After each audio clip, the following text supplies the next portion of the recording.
Hey, too poor to afford a life coach? Oh, that sucks to be you. Well, we've got the next best thing. We have a digitised life coach here, certified Coach Kubo. He's going to talk to us today about motivated patterns. What are they? They are the cogs that are turning within your head. They will describe why you do the things you do, and frankly, you should be embarrassed that you're already not an expert on it. So listen up.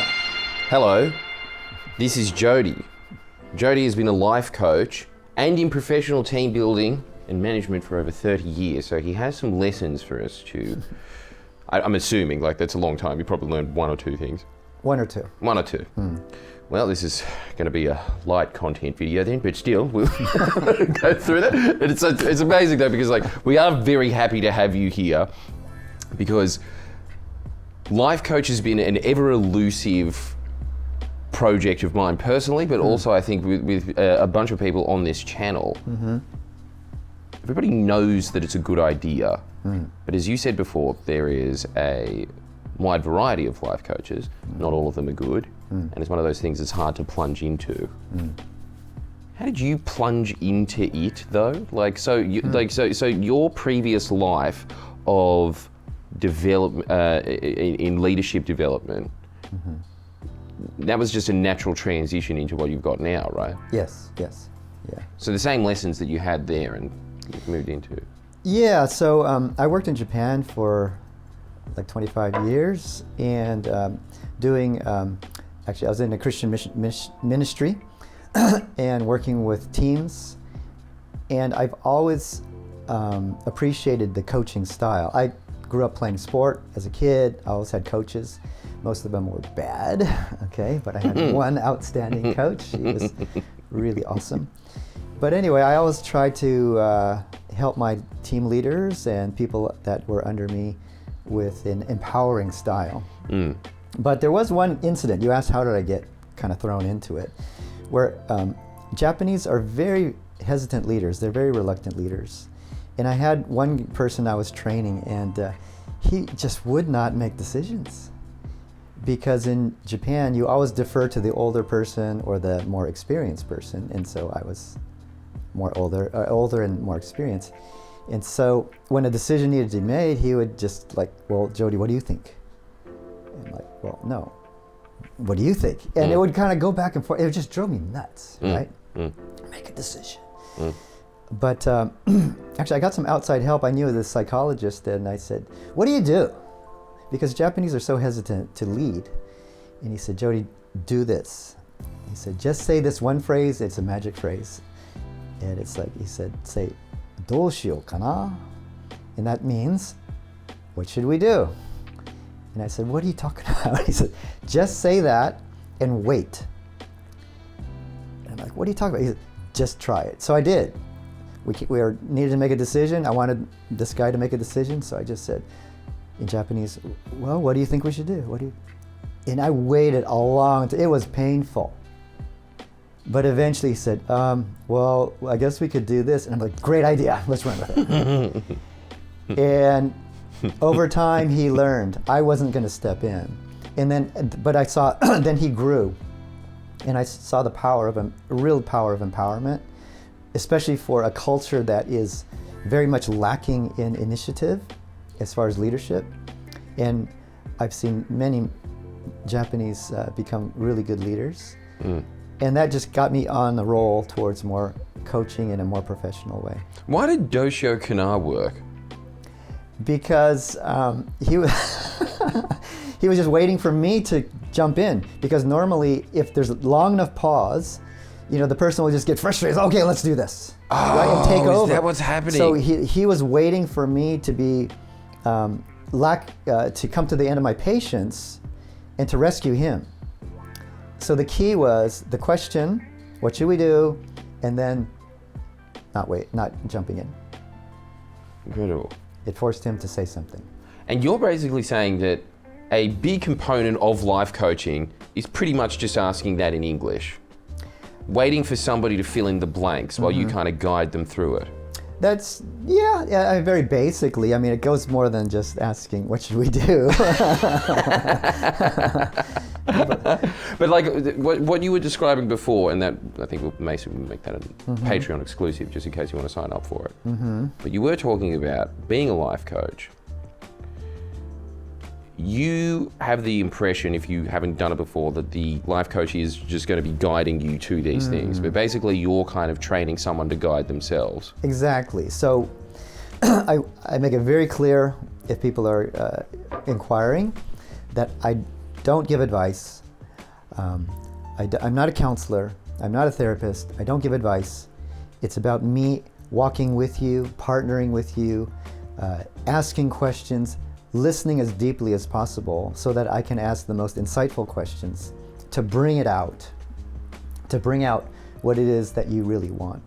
Oftentimes people come in and they say they want such and such, but after talking it through, they realize, you know what, that's not it. There's something deeper. And then that sparks more exploration, and then it sparks something inside of them. So that's the idea, is to look for those moments where there can be self-realization, self-awareness, perspective shifts. That's where transformation happens. And you have a secret weapon, apparently, and I forgot what it is. What's it called again? Motivated patterns. Motivated patterns. Yes, now, yes. one of your clients goes on and on about this technique that you use. Says that it's one of the best things that she's ever done. Do you agree? Do you think that it's good? Or is she just latching on to one of the tools? If she thinks so, then that was true. For her? For her. Generally though, with your clients, does this motivated patterns technique work? Yes, definitely. Okay. It definitely does. Are we allowed to know about it, or do we have to pay money to know about You it? need to pay me, baby. Okay, I'll give you the general rundown. We'll talk later. So what it is, basically, is everyone who has enough life experience. I wouldn't do this with kids. They're kids, but with adults. By high school age, definitely by uni age, they have enough life experience. Everyone has aspects of themselves where they're highly motivated. They can get into flow. And if you're interested in flow, I can talk about that too. Some people, they're highly motivated and they're most successful. They get most work done when they're in teams, for example. That's me. Other people, when they're solo, they don't like to work together. Okay, so that's a pattern. And so what I will do is I'll simply ask, say like, Jordan, tell me a story. It could have happened yesterday or years ago where you felt over the moon, that you did something and it was just awesome. It was just fantastic. You felt fantastic. High five moment. Now, even right now, there's probably a story coming up into your mind. And then I'll just say, tell me about it. And you tell me, and then I'll just ask heaps and heaps of questions just to nut it out. And I'll just pour over your stories. Just pour over. And then I will see patterns. Natural patterns will pop up. Like every success story has a team, for example. Every successful story has maybe a key authority figure, possibly, okay? Just examples, right? Every story has high closure, okay, like as a payoff. And they just pop out. Now, I've kind of trained myself to do this, so it just comes natural to me. And I'm a very much a words person. I'm very key on people's word use. Anyway, on average, everyone has at least 4 to 6 patterns, specific patterns. And if the person can suddenly become aware of these patterns, and they're probably sort of aware, but they see it, they're like, wow, that's right. And they can see this, number one, they'll say, this is why I'm frustrated. Because if let's say these 4 are my main patterns that motivate me to success, what I'm doing right now, I only have one of the 4, say, for example. And they can see, yes, that's why. That's why. I get no closure in my work. I just get more stuff thrown on my desk. Every day, same, for example. So what motivated patterns does for someone is it gives them a lifelong tool of self-awareness, and they can align themselves accordingly. Say you're at a job and you can choose from this role or this role. If you know your motivated patterns, if you're aligning more, your patterns are aligning more to this one, take that one. But if you're unaware, maybe it's like, oh, well, either one is okay, or this one has more pay or something, but then it will equal frustration. Does that make sense? No, absolutely. Yeah, so, and it is a lifelong thing because your patterns of motivations don't change. Yes, okay. This can be a trip up for me as a coach. When I'm coaching someone who it's really difficult, if not impossible, for them to say anything good about themselves, oh, it's so hard. Why's that? Because if they can't talk what's good about themselves, you're stuck. You can't get behind that wall. They're only talking about the bad, right? Yes. Like I'm a loser, I'm a worm, I'm no good. What have you done that's good? Oh, I did this, but it wasn't that great. So you have to have some good awareness about who you are. And in your coaching sessions, are you constantly making sure that people are aligning with this, or after a while, do they start to notice it for themselves? So when I do that, it's like the first session, it takes about 90 minutes to get these stories down. I'll work on it for a couple of weeks, then I'll report on what the analysis looks like. And then I have built-in follow-up appointments, because sometimes people do stuff, they get busy, they just forget it, right? And it's no good. And so I'm really key on the follow-ups, and then if they want to continue with like a regular coaching package, that's something we can refer to. So it depends. But those who have strong awareness, if they remember their patterns, they usually do really, really well. That's great. So you think that this massively increases someone's motivation. Now, this is something that we talk about on the channel a lot. What do you think motivation is? Wow. Because I would kind of describe it as, do you think that this is an accurate one? Fuel in the car. You're not going anywhere without it.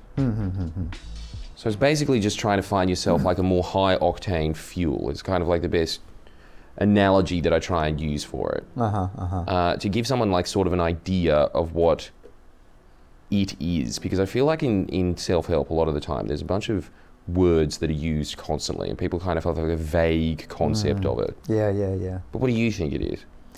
Well, I guess in the car analogy, maybe it is octane, because people can live without motivation, just go through the motions. And so they're still tanking up to live, right? So they're still putting fuel in the tank, but it's not it's not creating extra spark. You get a higher octane, you get a higher what is it? What's the technical word? Anyway, you get a higher spark. you get a higher ignition. I think that's it. I used to work on cars. Anyway, it's something that's like, I really want to do this. So that's what it is, I think. It's what, if you, say you go to a restaurant, what are you motivated to eat? It could be as simple as that, No, definitely. And I think that that's something that's like very important to point out constantly, which is that any time you are doing anything, you are motivated to do that thing. That's right. You can be motivated to sit on the couch. Yeah. So I think it is very important to make that distinction when people say that, because I feel like a lot of the time it's like this mythical idea in people's heads. There's some kind of just wizard that just, some magic spell is bestowed upon you, and that's what motivation is. But I don't think that's accurate. Although it could be. It could be, yeah. Yeah, who knows? We need to peek behind the curtain every once in a while. Yeah. Yeah. So look, that's okay. So that's one of your tools. Any other tools that you think really have shifted people? Well, when I'm talking to somebody, I've got lots of things in my toolbox, and it just depends on what comes up. But I think one key thing is creating perspective change, because people would come to a coach because they're stuck. They're either stuck or they they don't know how to move forward, and that's a form of stuckness. Yes. Basically, it's a stuckness, right? And so you just have to keep probing. It's like a doctor, you know. Why are you here? What's up? I got this pain. All right, see ya. Right? That's not helping. Yeah. Where is it? Well, it's kind of over here. Okay, when does it happen? Well, it's when I lift up my arm. Don't lift up your arm, you're okay, you know? Yeah. Okay, that old joke. But you have to keep probing. Okay, when does it happen? When did it happen? When did it start? So I think coaching is a lot about that. It's diagnostics. And then when you find areas that you can kind of pinpoint, then you bring in the tools. Why do you like doing it? Well, I love to see transformation. I tell people, and it's true. My success is when my clients are successful. If they're with me and nothing happens, I failed. Yes. And I don't like to fail that way. And so I'll do everything I can to help that person succeed. And when I see transformation, that is the biggest payoff for me. It's fun. So transformation is sort of, you would be defining it as somebody is like at a roadblock in their life and you've removed the roadblock. Is this what we're talking about with transformation? True, but I will kind of correct. They have removed the roadblock. They've removed the roadblock. Yeah. Yeah, it's really not a bad job. No, because if I'm telling them what to do, if I'm removing roadblocks, then what happens when I'm out of the picture? Let's say it's they want to get healthy and they're always eating potato chips, right? And then I tell them, stop doing that. Stop buying potato chips. Why you keep buying potato chips? If they're not in your house, you won't have a problem. Okay. Thank you, coach. And then they're on holiday, Jody's not around, let's go buy some potato chips, because the fear factor or the accountability factor is associated with me. What good is that? So if the person decides, you know what, I'm an idiot, I don't know why I keep buying these. Somehow they just magically, they fall in the trolley. I don't know how it happens. I'll say, okay, well, let's drill down on that. Maybe if you don't go down that aisle anymore, or you know what I mean? And it's like, okay. I've decided I'm not going to buy chips anymore. Well, have you had like lifelong clients then, or what's the longest client you've had? Well, I mean, I have people I've helped coach for a long time, like the person I talked to you about, like the horse trainer thing. Yeah, I've known her for, I don't know how many years, over 20 years, yeah. You've been helping her for 20 years? Well, no, not every week or something like that, but I'm just saying we still know each other, we keep in touch. Okay. Yeah. Okay. I prefer I prefer long term because, again, I'm cheering them on. I want to see them do well, and so if I'm hearing, a couple years down the track, more good things, that's great. It's honestly great to hear, because I think everybody intuitively knows that having a life coach would be a very beneficial thing. If only they found the right one. It's great to hear that, like, over the long period of time, being with a life coach kind of just keeps getting better. Well, it can. I mean, to be honest, I've only been a professional life coach for the last 3 years. But your job before that was basically life coaching. Yeah. Sounds like it. Yep. So just say 30. Okay. So how do you know if you're in the flow of your pattern? Well, number one is awareness. So if you don't have any awareness of how well you do, as far as that you have a pattern, that if you're in that pattern, you're going to do well. If you have no awareness, then you can't know. But if you've done this and you have awareness, then you can evaluate. And it's easy to evaluate. Say, especially work. Normally work related. Say you have a project, and then you can, if you go into it thinking, okay, I have the opportunity to use such and such patterns, and then when it's done, and during the process, you can be constantly evaluating, where am I in that? So that's one way. I think the easier way is when you feel frustrated. Usually when there's frustration in work, it's because the pattern is not there, or you're not able to use that pattern in that situation, in that context. So if that's the case, what I would tell people, what I encourage and advise is, if you're in a job where you're not aligned with your patterns and it's really frustrated, try to find within that job maybe a different role where it does align. Or maybe if it's like you can outsource, some people need certain types of camaraderie as a pattern.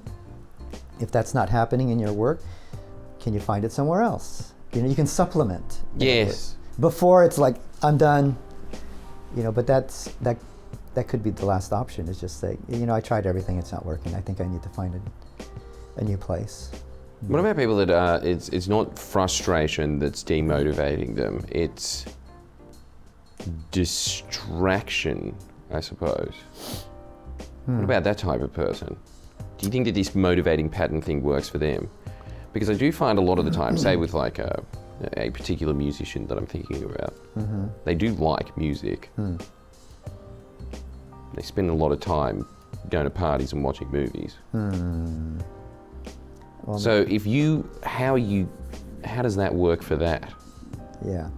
Well, I would say that's a different issue, because that's a self-discipline thing, as well as maybe a lack of awareness of what happens when they do X, when they should, when they think they need to do something more positive. Okay, so you're not categorizing that as motivation? Not necessarily. Okay. Not necessarily.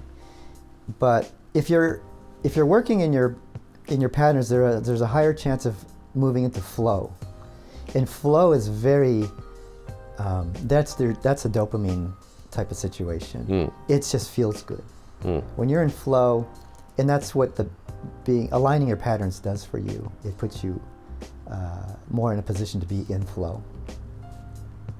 Yeah. I think everyone wants to be there, don't they? Yeah, so if you're in flow, it's easy to say, well, I got this opportunity over here that's distracting, but why would I want to do that? I mean, I'm just going to stay in flow. Yes. Yes. Yeah. That's amazing if that pattern can increase that. Yeah. Even by like 10, 20% of your life. Yeah. Huge advantage. Yeah. I will say this though, because obviously I know my patterns, but just because you know your patterns doesn't mean that life is always going to go smoothly either. Because there have been times where I've had to stay in certain situations, and it's like, I know why I don't feel good, I know why it's frustrating, I know why, but because of situation, I had to stay in it. And even though I'm looking for other options, I'm trying to be creative, so it's not always like, it's not a magic bullet, let's put it that way. But what's helpful is knowing, because I can know. Which is mostly self-help principles in general. Awareness. It's a huge amount of awareness, but it's also an idea of, look, as you're saying before, it is not, that's the best way to put it. It's not a magic bullet. It's absolutely not a magic bullet, but the whole point is that, like, geez, once you learn those kinds of concepts, it's just, you cannot understand how much you were blindly walking around in the dark before it. That's right. And it could be decades of your life. Yeah. Just sort of in a haze. Your whole life. Yeah. Yeah, currently, like, I've worked in this organization for a long time. It's always team, very team-built organization. Now I'm sole trader. I don't have a team, and I saw this coming way over the horizon. I knew it would be a struggle, and so I'm constantly, when I'm thinking of how to create team, but that's a big hole in my life right now because I don't have a team.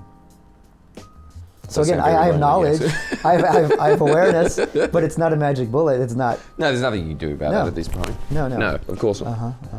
But at least exactly that. Exactly. You can know that like this is why I am doing X. That's right. And that is the incredible thing about self-help, I think, is the fact that you can at least understand why you have these habits and behaviours. Now, where can we find your wares?